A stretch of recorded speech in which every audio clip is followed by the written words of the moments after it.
As a layman, how can you know that a fatwa is correct or genuine? Okay, this is a brilliant question.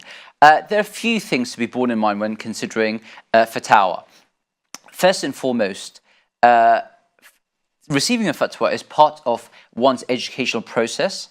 And education itself is cumulative. So the more you understand, the more you learn, the more you begin to develop, not an instinct to know this is right or that's wrong, but the more you have to work with, okay?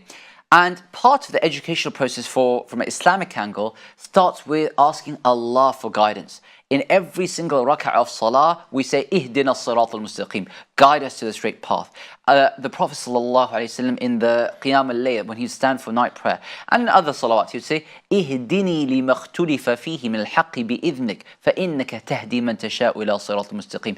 Guide me about that which the people differ regarding, for indeed it is you who guides to the straight path, none other than yourself. So that's another important component. In addition to that, understand the source. And by source, I mean two things specifically. Yes, of course, look to the sources that are cited, the references, so to speak. But even before that, who are you receiving the source from? You know, just like in medicine, you have, I don't know if this is the politically correct term, but you have quack doctors, you know, people who are not actual doctors, but they are, you know, masquerading as doctors. Someone who's not qualified as a lawyer and they're kind of just dishing out legal advice as though they are doctors, charlatans in essence. Same thing can occur in any discipline, and Islamic knowledge is no exception to that. You have people who are on social media, they have lots of opinions and they give them for free, and maybe not even for free. They are to be, you know, taken with great caution and avoided in reality. So go to someone who you know is an expert, who is, and you may ask, how do you know who an expert is? Well, of course, it's true, you don't have the regulatory framework that you would have for medicine, like the GMC here in the UK, or the lawyer's source of equivalent, solicitors. But what you do have is something which exists across all proper disciplines, which is peer reviewing. So, for example, you know, you can have one individual who's come up with fatwa, but he's a lone soldier, so to speak, a lone, isolated individual.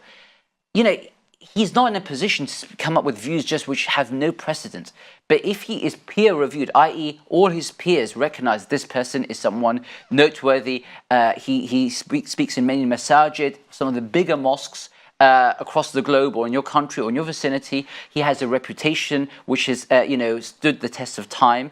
He studied, he has ijazat, licenses in what he's speaking about. These are all good indicators. And then, of course, there is your own heart. The Prophet ﷺ said, "Istafti qalbak," consult your heart. Is what he's saying seeming to go in the face, flying in the face of everything that we know so far? You know, for example, God forbid, Allah forbid, he says something like, I can't even really get myself to say the words, but taking innocent life. I mean, do we really need to say, of course we need to say that's wrong, but do you really need to be told that? Is that not something which is just too manifestly obvious? In reality, should it not be too manifestly obvious to say, this guy, we don't care who he is, but he couldn't be coming up with something like that and be speaking from true, authentic knowledge? And clearly the evidence of that is all his peers would be saying he's wrong. So basically, just because someone appears to be a scholar, or he's got the looks, or he's known to be good, does not justify or qualify to be a... None of these markers mean you're a scholar.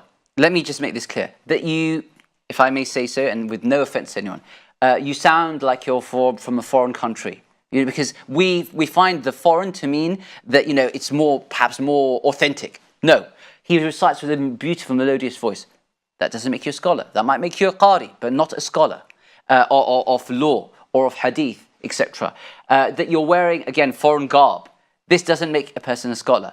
The knowledge, the qualifications, the process does. That you have a large following on YouTube or on social media. None of these are guarantors of a person's knowledge.